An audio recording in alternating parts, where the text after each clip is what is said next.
welcome again to my channel. My name is Cynthia. In today's tutorial, I'm going to teach you how to make a Zahra scarf. Alright, I've been working with this satin fabric. Now I'm working with a doll face. Alright, but I'm working with this doll face already. I've already inserted this, but I want to show you how I did this. So I'm working with this doll face. I'm actually making this clothes for a client. I made a very beautiful bubble gown for her, so I wanted to add the Zahra scarf to it. So, and again, the bubble gown, I know a lot of people want to know how to make that bubble gown. I have a video on how to make that bubble gown. I'll put the link below so that you watch it. But today we are making the Zahra scarf. Okay, so I was already through with it, but I decided to just show us how to do it. So I had to bring another satin to show you how to do this. Now you'll be needing your design. Okay, you can use this. You can also use these designs, alright, depending on what you want. So I think I'll be using this for her. Okay, so if today is your first time of coming to this channel, I want to say thank you for coming. And then if you've not subscribed, please do subscribe, because the more you subscribe, the more YouTube recommend our videos to other YouTubers who don't know about us yet. Alright, so you just need your fabric. And then I'm working with this very hard wording, the thickest wording. Okay, this one is thick, like when you hear thick, okay, not the hard one, the thickest one. So that's what I'm working with.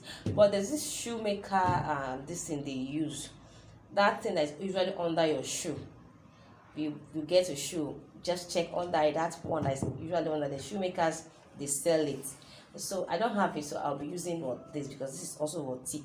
And luckily for us, it has the gum effect. We can use a hot iron to gum it on top of our fabric. All right, so we are using this. So I'm going to measure exactly what I want. I already cut out what I want. Okay, so this is it here.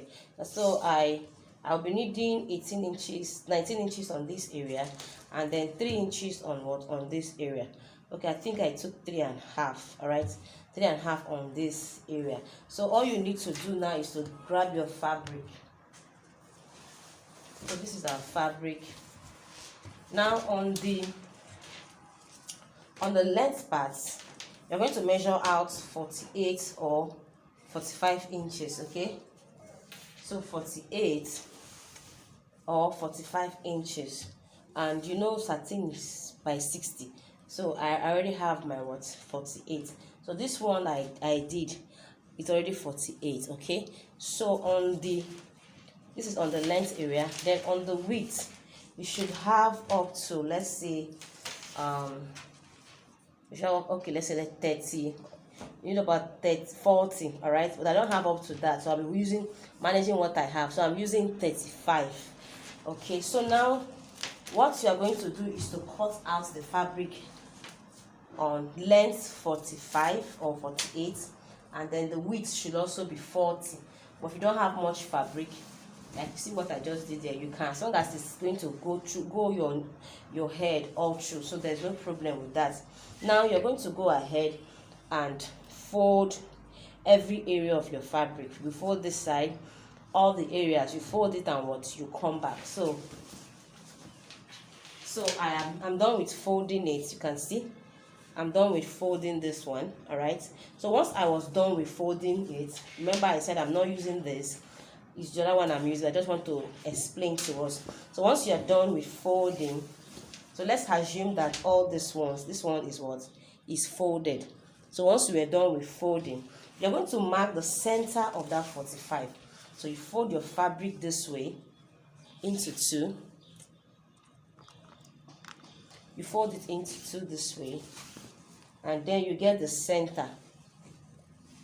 The center, you notch, and then you also get the center of your thickest wording, and then you also you notch. Okay, so you should know that by now you have folded your edges. Don't forget that.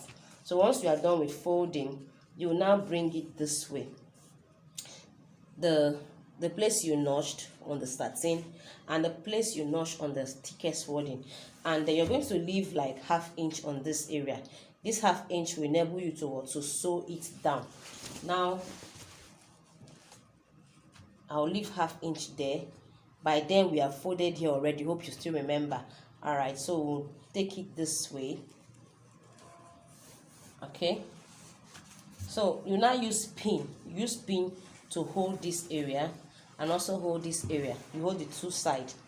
Okay, so make sure you are holding it with pin. Then you take it to your machine and stitch.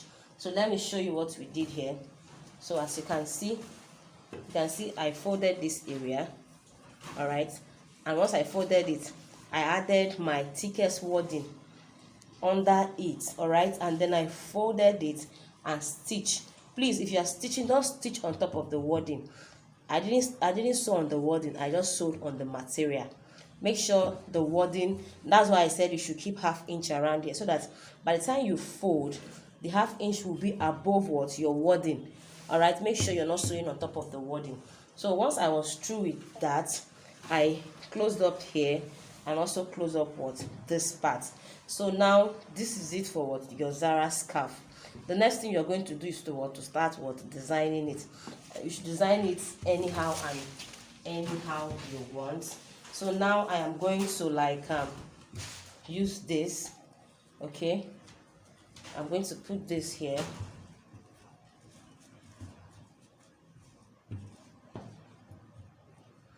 I'll put it this way. Okay, so I'll go and gum it, but if you are gumming, just make sure it's not too much on this area, because at the end this side will have to fall in. So I'll look for a way and trim my my design so that everything can just be on this on this line that I sewed here. So you can decide to use any design of your choice. I decided to use this design, so I'm going to use my hot glue to hold this together. But before I do that, I would like to take off all these designs and put it in a way that it's not going to interfere with this line here. Remember the line, this is where the thickest wadding is here. So this, I had to hold it here, remember. So because the reason why we are holding there is because by the time you put the Zahra scarf up, it should look like, it looks something like this. Okay, so you're seeing what I'm doing. It should look something like this. So I wouldn't want, if I put my my design, this area will now be coming up and is folding inside. So that's the reason why I want to trim these designs into bits and attach them. So I'll go and trim them, then we'll come back and attach together.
So this is it now. I'm going to go ahead and we'll start the embellishments. Okay, as you can see, I'll place this here. Let me reduce this more.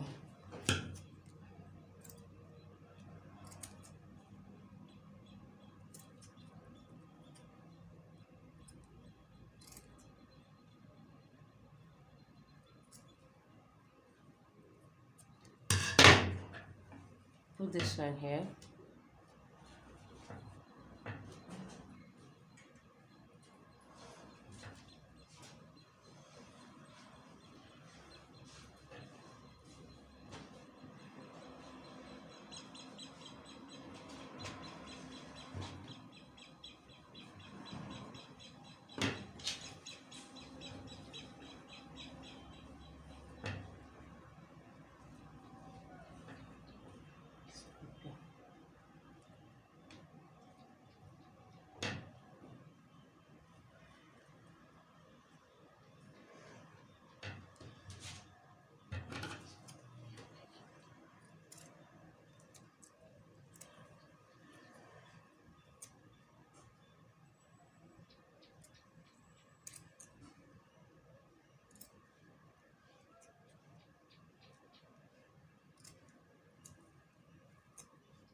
So I'll go and glue it, and then I'll show you how it's looking. So this is a scarf. This is our scarf.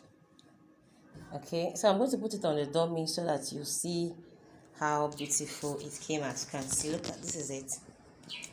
Okay, I'm sure with designing it. So I'll put it on the mannequin, though I don't have any head of dummy here, but I'm going to attach it somehow so that you'll see it.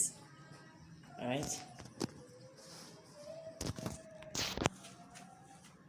Okay, this is it. You can see how it is.